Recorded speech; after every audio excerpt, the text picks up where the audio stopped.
Oke, ini salah satu contohnya dalam sistem informasi digital ya.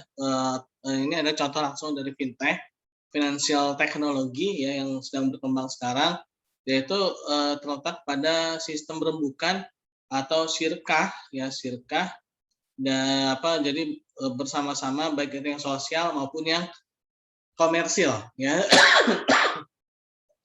Kalau yang sosial biasanya untuk apa namanya, kegiatan-kegiatan sosial ya dan juga berasal dari dana-dana sosial ya.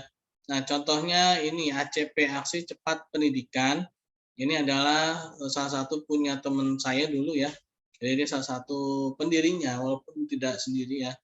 Jadi dia mendirikan suatu fintech yang bergerak dalam membantu pendidikan ya, membantu pendidikan.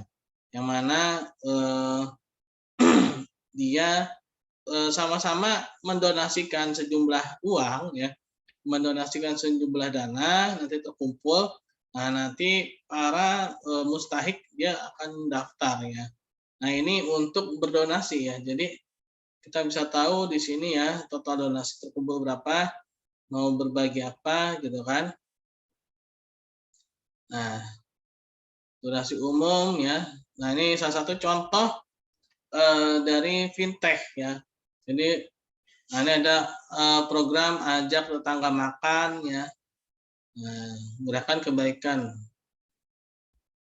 Nah ini memang masih baru ya teman-teman ya, masih baru, masih belum apa namanya, belum aktif banget mungkin memang, tapi dia sudah ada dalam bentuk web seperti ini ya.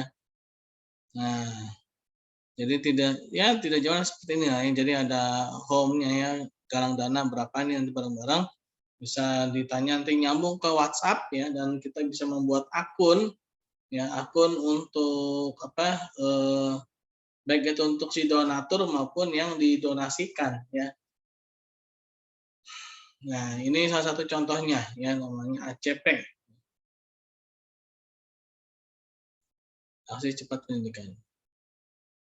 Nah, di sini bisa tahu kita berapa, nah ini zakat, misalkan bisa dari zakat ya, apa namanya, untuk donasinya bisa menaikkan zakat lewat sini, ya nanti akan dikumpulkan dan setelah dikumpulkan dia akan didonasikan ya, sesuai dengan posnya masing-masing.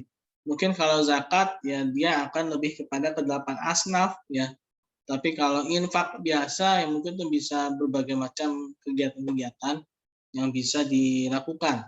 Nah, untuk pendidikan sendiri itu masih ini ya, agak silang pendapat kayaknya ya. Ada yang bilang dana zakat itu boleh untuk, beasiswa atau bantuan pendidikan bagi apa namanya, yang tidak mampu ya. Tapi ada yang bilang, beasiswa atau, dana pendidikan, bantuan pendidikan itu tidak boleh dari zakat gitu kan, karena, dia multiplier efeknya itu kurang ya.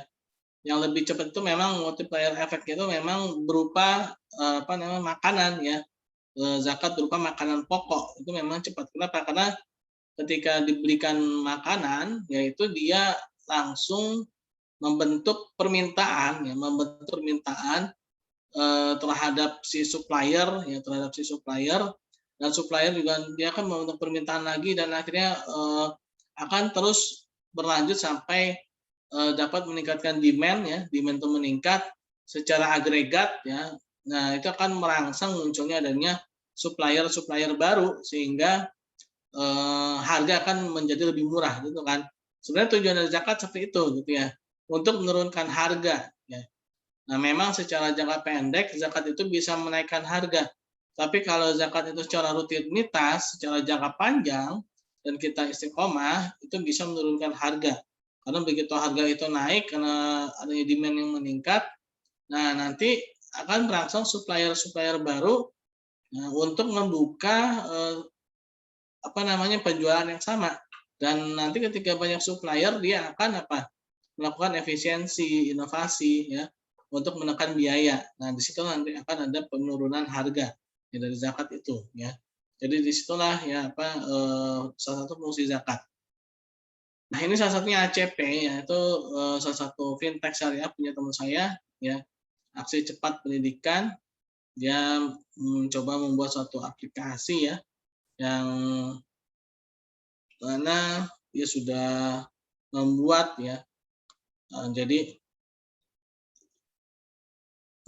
bisa juga tanpa login ya, jadi berapapun yang kita donasikan bisa. Nah ini ya teman-teman, ya ini salah satu contoh yang sosial ya, ini salah satu contoh yang sosial. Ada juga yang ini ya, apa namanya tuh, komersial ya, yang komersial. Komersial mungkin teman-teman udah tahu lah ya, kalau komersial tuh banyak ya, kayak apa sih, Laku, Kredivo, terus apa lagi, ya itu komersial ya. Jadi pinjaman-pinjaman yang sifatnya itu untuk mendapatkan bisnis. Tapi kalau pelaku Kredivo, terus apa lagi, pinjol-pinjol itu dia biasanya tidak, bukan biasanya, memang tidak syariah ya, tidak syariah ya. Nah, yang syariah itu mungkin ada alamiah ya. Jadi dia lebih kepada ke aspek barang realnya ya, pada aspek barang dan jasa yang tercipta ya. Jadi yang membedakan syariah dan tidak syariah itu adalah adanya kejelasan transaksinya ya. Nah, jadi ketika kita membeli suatu barang untuk membeli suatu barang untuk kita meminjam, yang meminjam dana dari lembaga-lembaga pinjaman online sekarang banyak ya. Nah, itu akan lebih aman pakai yang syariah. Kenapa? Karena ya di satu sisi dia jelas transaksinya, di sisi lain juga dia tidak memiliki bunga yang tinggi ya. Dan juga tidak memiliki bunga. Beda ya bunga dengan margin. Jadi gini teman-teman, mungkin teman-teman udah pernah belajar lah ya di pengantar ekonomi atau mikroekonomi syariah ya, dan makroekonomi syariah, perbedaan antara bunga, margin, dan bagi hasil ya. Nah, kalau bunga itu dia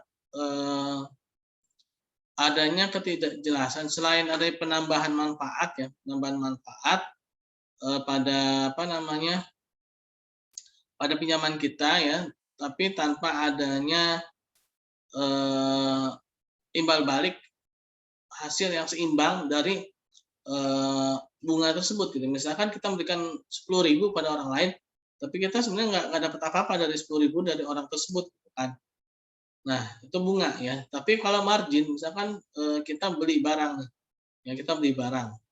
Beli barang misalkan 110.000 gitu ya.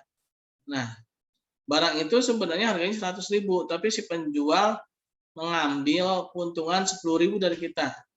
Nah, 10.000 itu ya, itu adalah ikhtiar si penjual ya, yang didapatkan si penjual untuk mengantarkan barang itu sampai kepada kita. Ya, jadi kita mendapatkan jasa antar lah istilahnya ya. Dia mendapatkan 10.000 gitu kan. Nah, itu margin ya. Lalu kalau bagi hasil ya kita juga tahu lah ya, misalkan ada suatu proyek ya. Lalu proyek itu dijalankan apabila mendapatkan keuntungan berbagi hasil ya, berapa gitu kan.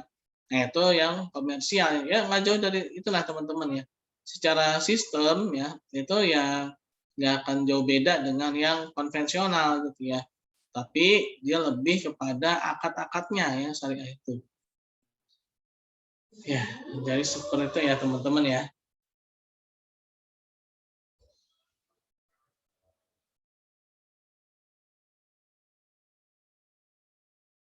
Oke, ada yang mau ditanyakan nggak teman-teman?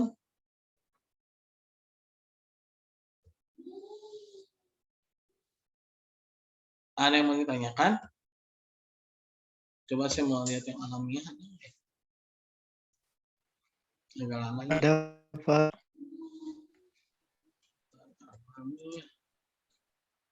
Pak mau nanya. Ya, boleh.